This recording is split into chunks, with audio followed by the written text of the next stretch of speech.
That's what I'm talking about, Goblin Slayer. That's what I'm talking about. That's the episode that I wanted to see. I can't even remember the last time I started a review standing up.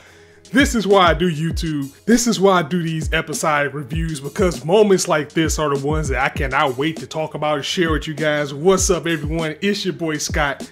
Welcome to the Scott Reports. Today we're here to talk about Goblin Slayer episode 7. We got some things to talk about because we straight up, did we go into the Matrix mode? This episode with the blood flying and just going in the circle, oh man, that took me back to the, late 90s, early 2000 action films. But the Goblin Champion has arrived, ladies and gentlemen. The Goblin Champion has arrived and gave Goblin Slayer a run for his money, something that we haven't seen too often in this series yet, and that's a good thing because it's showing that he isn't always gonna win easily. It's showing that there's levels to these things, and he's always not gonna be the end all to be all. That was just a good thing to have. I mean, he went into beast mode to take out this Goblin Champion. It may have cost him his life. So one thing I want to talk about is resurrection magic, because that has to be the next step, because obviously we know Goblin Slayer isn't dead. I mean, come on, he's the main character. They haven't gave us any, indications of anybody else taking on the mantle after him. So even though he fought and probably overexerted his body and fought to his last breath, resing in a fantasy setting isn't just something that you can do like that. It's either usually very costly, it's a very expensive spell. It may use life force for someone else. It's not something that is easily done, and Goblin Slayer is definitely going to need it. So I'm looking forward to next episode to see how he's actually going to do that, and if anybody around there can do it. I mean, perhaps it's going to be a time limit where they have to get him to the Sword Maiden or back to that church in order to get him back, or maybe one of the party members. It's definitely not going to be Priestess, because she took a big hit this episode and she's down for the count. They was barely able to get to her in time. So that's going to be interesting. Resurrection magic and how that works in this series. Most of the time is usually really expensive though, or it takes some type of give and take. The most badass of badassery displayed at Goblin Slayer when he went into beast mode in this episode is definitely the high point of the episode. I know manga readers were waiting for this particular moment to happen. I'm interested in seeing how it was different from the manga, or if it was the same, or if it was everything that everyone was expecting. But Slayer powered up and he went in on all of these goblins and the Goblin Champion once he saw that everybody was just down and out. I mean, we haven't seen Goblin Slayer with his back to the wall before. And even against the troll, it was a little bit trouble, but he had a plan. He got out of it. It didn't work that way with the Goblin Champion. And when Goblin Slayer fell, that was the biggest point of the episode. Is like, sometimes all it takes in order to take down a party is to take down the leader, or to take down the heart and soul of that party. Because when Goblin Slayer fell, everybody lost their composure a little bit. Priestess, she, lost composure, dropped a protection spell, straight pissed herself again when that Goblin Champion came up to her, took the bite out of her arm. She was out of it. Everybody was frantic, Poor precious High Elf almost got violated by these goblins. But the dwarf has been clutch. I've been saying this a lot. He's been clutch in these situations, coming through, making sure he was okay. You got a dwarf helping an elf right now, and actually caring about one. That was great. And the lizard man always steps up. But that was the biggest thing, to see that their morale completely fell when Goblin Slayer fell, because they were so used to this guy cleaning the house so much. And also, a little bit of the fault is on Priestess. I mean, not really fault, but it was more along the lines where that protection spell broke down.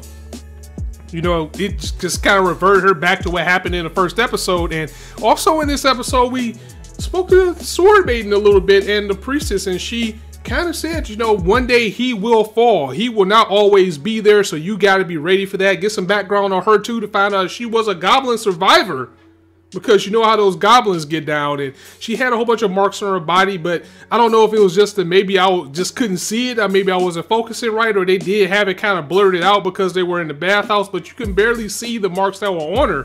But her body is completely scarred. She said that was 10 years ago. So if she survived a goblin attack and became that badass that she is with the Sword Maiden, or at least that they say that she is, perhaps there's hope for that fighter that survive the ordeal in the first episode. Of course, that's far-fetched. That's a little bit of forward thinking, but that would be kind of cool to see that as well. But savage is not the word. You are a new level of savage if you can choke down a Goblin champion with some hair. I mean, Goblin Slayer using any weapon he could find. We saw him using swords, saw him using clubs.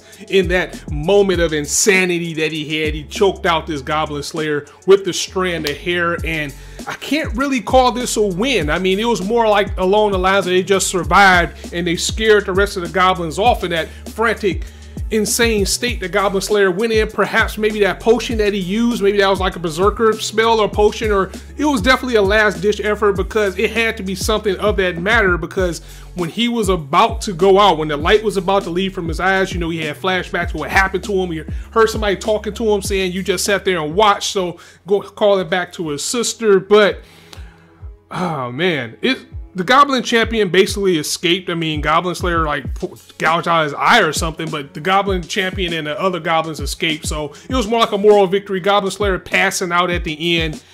And the part that was a little bit weird, and I don't know if they just wanted to use it for dramatic effect, or were they calling upon this to actually, you know, have production issues because, you know, maybe they just ran out of budget or something. But at the very end, when we see the team around Goblin Slayer saying, you know, he's gone, we were able to get Priestess, but we can't get him. It was just still. It was just very still with just this sad music playing. It just showed this canary's eye blink because, you know, he brought Canary down there because he said Canary, once they sense poison, it will run away. And there was a lot of other things that factored into this as well, because Goblin Slayer, the whole reason why they went down there, spring it off of last week, it was saying that, you know, there's no rats in this tunnel, and that's kind of weird. And everybody kind of laughed it off like, we don't have that in this big city. But maybe that was the unnatural way that these goblins are being formed. We still need to get to that and how that was happening when Goblin Slayer mentioned that, because these goblins have to reproduce somehow, and the rate that they were reproducing, it must be something weird going on with those. Maybe they were using a rats or some type of magic to do that. But yeah, Goblin Slayer down, out. We get some sad music. I mean, it felt a little bit weird. I didn't like it for the most part, because if they did it for dramatic effect, I get that, but it seemed like it just drug on for too long, and it was just blatant that something was going on, like either, you know, they ran out of budget, or maybe they were trying to go for a more dramatic effect and they just went a little bit overboard with it. I don't know, it just felt weird. But overall, the episode itself was pretty solid, and I will go out on a limb and say, and I say this every time, I say this a lot, that's kind of the caveat of being a reviewer, is that this was the best episode of Goblin Slayer yet. I mean, yes, it's not the best series, but it does what it's supposed to do. It gets you hype, it gives you a decent story, it keeps you entertained. You know, people may have dropped it, people are still holding that stigma that it had for episode 1 with it, but for it to be just a straight up fantasy series, I think it is doing a good job of what it's doing. And this episode, man, this episode was great. I might have to watch it again. So we've seen a Goblin champion, we've seen a hobgoblin, we've seen a troll, we've seen goblins smart enough to actually set a trap, because that's what they did in this episode.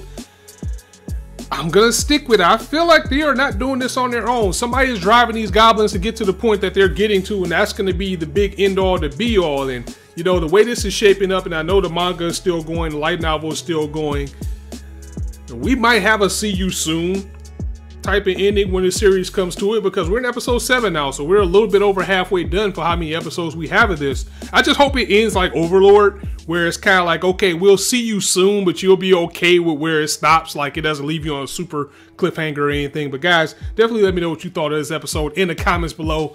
Hype episode of Goblin Slayer. My favorite so far.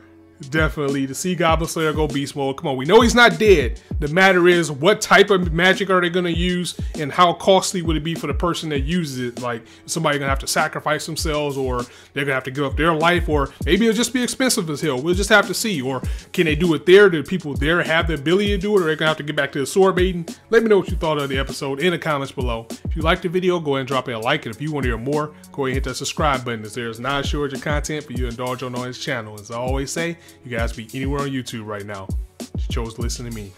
I really appreciate that, so thanks for stopping by. On that note, it's your boy Scott signing out. See you soon.